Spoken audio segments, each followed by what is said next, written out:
안녕하세요. 이비즈니스 한민찬입니다. 강의 시작하겠습니다. 그동안 하루에 10분만 빼서 고민해 봅시다 했던 W 수업들이 있었잖아요.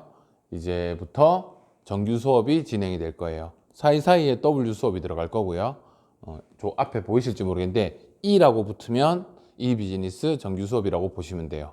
좀 수업이 길어요. 긴 걸 좀 잘라서 업로드가 될 거니까요.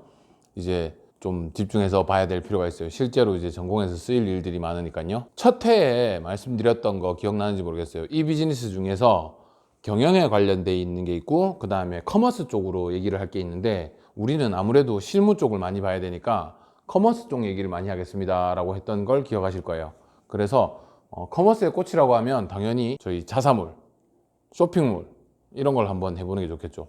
제목에서 나오는 것과 같이 창업을 준비하면서부터요, 쇼핑몰을 준비해서 한 1년 정도를 운영해 볼 때까지를 전체를 정리를 한번 싹 해드릴 거예요. 자, 시작하겠습니다. 또 똑같은 얘기입니다. 언택트 소비라는 얘기를 할 거고요. 시장이 변하고 있다는 얘기를 처음에 시작하고 얘기할 건데요. 여기 미국에 있는 메이시스 백화점이라고 하는 곳인데요. 미국은 그렇게 백화점 종류가 우리나라처럼 많진 않아요. 크게 대형 백화점이 한 4개 정도 이렇게 있거든요. 그 중에 하나인데요.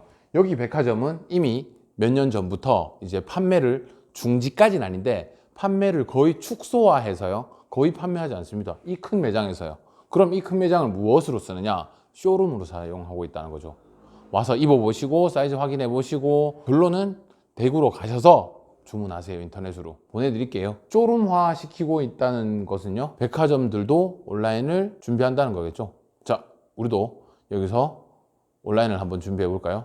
온라인에다가요, 쇼핑몰을 하나 만들어 볼게요. 여러분들이 생각을 조금 바꿔보세요. 오프라인에요, 저기 바깥에 있는 매장에다가 편집샵을 하나 낸다고 가정을 하고 그거를 온라인으로 옮겨오면 어떻게 되나 한번 볼게요. 처음에 무엇을 팔지를 결정해 하셔야 되겠죠. 그 다음에 돈을 마련하셔야 될 거고요. 그 다음에 적당한 부지가 있나? 시내에다가 팔까? 아니면 저기 외진데다가 팔까? 해서 가게를 찾아야 될 거고요. 그 가게를 마련하면 인테리어 공사를 해야 되잖아요. 인테리어 공사하고 상품 진열하고 판매하고 홍보하고 정산하고, 그리고 또 시간이 지나서 1년이 지나고 나면 국가에 세금도 내야 되고, 이런 일련의 과정들을 오프라인 매장을 낸다고 생각하시면 똑같아요. 그걸 그대로 온라인으로 옮겨오는 거죠. 자, 순서대로 한번 가볼게요. 아이템을 선정하셔야 돼요. 뭐 파실 거예요? 저 신발 팔 건데요. 저 가방 팔 건데요. 저 티셔츠 팔 건데요. 아이템을 정할 수 있잖아요.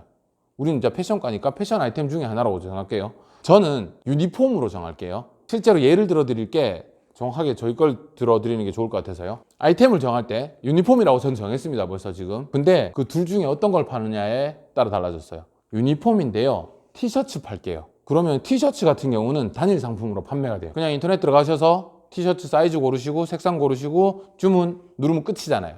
근데 티셔츠가 아닌 다른 것들은 어떤 게 될까요? 이런 게 있습니다. 제품에다가 서비스가 함께 포함되어 있는 부분이 있어요. 저런 왼쪽에 있는 티셔츠 같은 경우는 들어가서 티셔츠 색상, 디자인, 사이즈, 색깔 보고 나서 그대로 주문해버리시면 끝나는 거잖아요. 근데 이런 상품들은 바로 인터넷상에서 주문하기가 조금 까다로워요. 어떤 거냐면, 우리 아이가 그린 그림을 에코백에 프린팅해서 에코백을 만들어 드릴게요 라고 하는 제품과 서비스가 결합되어 있는 형태가 있는데요, 어떤 상품을 정할지는 여러분들의 몫인데요, 왼쪽이 쉬워요. 그죠? 옷을 어디 가서 떼와 가지고는 판매하면 되니까요. 근데 생각 한번 해보세요. 내가 쉽다는 얘기는요, 남들도 다 쉽다는 얘기예요. 내가 쉬워서 쉽게 접근한다는 건 남들도 모두 다 쉽게 접근한다는 거죠. 여러분들 아이템 정하실 때요, 쉽고 간단한 거 하시면 쉽고 간단하게 망할 확률도 높아요. 실제로 지난 몇 년간 전체 창업했던 아이템을 이렇게 보면요, 요식업이 되게 많아요. 식품집이요. 그 중에서도 통닭집이나 김밥집이 제일 많아요. 왜 그러냐면요, 제일 쉬워요. 누구나 다 하기 쉽고요. 그렇다는 얘기는 경쟁력도 치열하고요, 그만큼 망할 확률도 좀 높아진다는 얘기예요. 그러니까 아이템을 고르실 때 단일 상품으로만 할 것인가, 서비스를 결합해 볼 생각을 해보신다던가, 이건 여러분들의 몫이에요. 이걸 한번 따져보고 아이템을 정하는 게 좋아요. 물론 둘 다 하면 좋죠. 근데 처음에 욕심을 많이 내서 이것도 하고 이것도 하고 이것도 할 건데요 라고 말하면 조금 힘들어요. 그러니까 하나씩 하나씩 잘해 나간다고 생각하는 게 더 좋아요. 저희 아이템이 만약에 정해졌다고 칩시다. 정해지고 나면 저희는 어떤 회사가 될 것인지 우리 회사의 특성을 파악해야 돼요. 자, 우리 집이 만약에요, 저희 아버지가 봉제 공장을 하신다고 할게요. 그러면 우리 집은 제조회사가 되면 돼요. 그리고 나서 내가 직접 판매를 하면 되는 거죠, 소비자한테. 그럴 수 있어요. 근데 만약에 저희 집이 뭐 그런 것도 없고 제가 이걸 만들 능력도 없어요. 그러면 예를 들어서 어떤 되게 마음에 드는 모델이 하나 생겼어요. 그 공장에서 그 모델이 나왔는데 이 모델만큼은요, 우리나라에 제가 다 유통할게요. 저 말고 아무한테도 파지 마세요.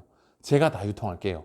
라고 총판 계약을 맺는다던가 총판, 지사, 대리점 이런 계약을 맺은 사람들을 도도매라 그래요.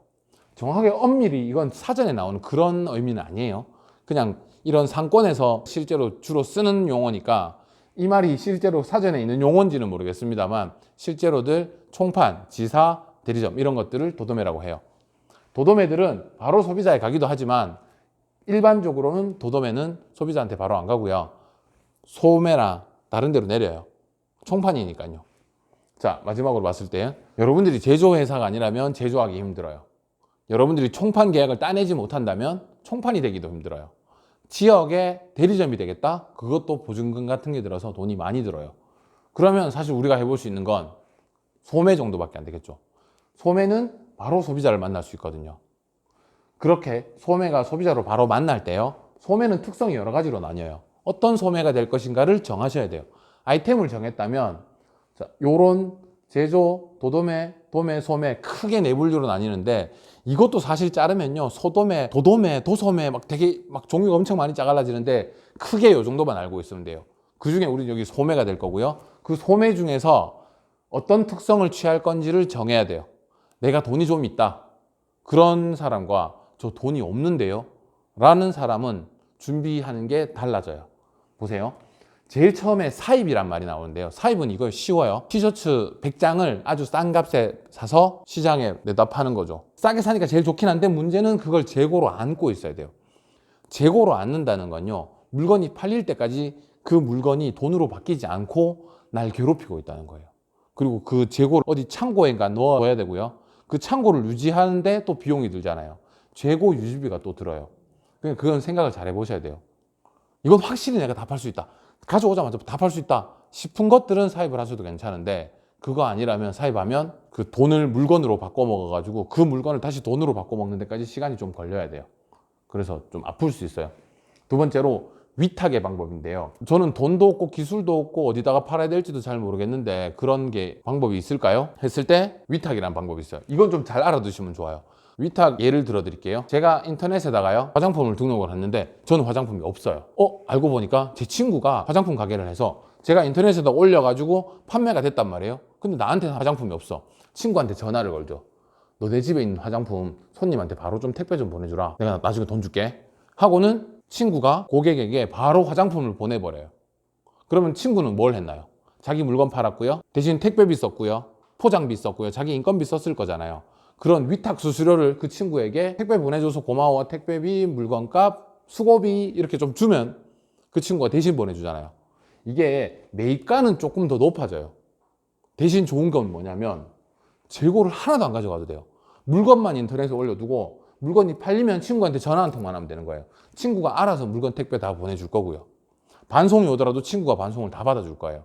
저는 앉아서 한 거라곤 상품 등록했고요, 친구한테 전화한 거밖에 없어요. 위탁이 처음에 시작하기에 좀 간편해요. 대신 많은 수익을 내고 많은 마진을 보기 좀 힘들어요. 위탁 판매의 핵심은 그 배송해주는 친구가 저한테 수수료를 많이 달라고 하면 제가 좀 힘들겠죠. 근데 친구라서 수수료를 조금만 요구했어요. 그러면 괜찮아요. 세 번째가 리셀러인데요. 전문 용어로 사실 시장에서는 되팔이라고 합니다. 되팔이라는 말이 어떤 거냐면 어떤 특정 상품이요, 홈쇼핑에서 이렇게 많이 사면 사은품을 엄청 많이 줘요. 덤으로 한 개 막 더 주고요. 2+1, 3+1 이렇게 더 많이 주고 막 할인까지 해가지고 실제로는 10,000원 주고 사야 될 걸 이렇게 저렇게 막 할인을 다 붙이고 했더니 한 8,000원에 산 거예요. 실제로. 그러면 그 8,000원에 자기가 사서는 인터넷에다가 다시 10,000원에 올리는 거예요. 어떤 느낌인지 알겠죠?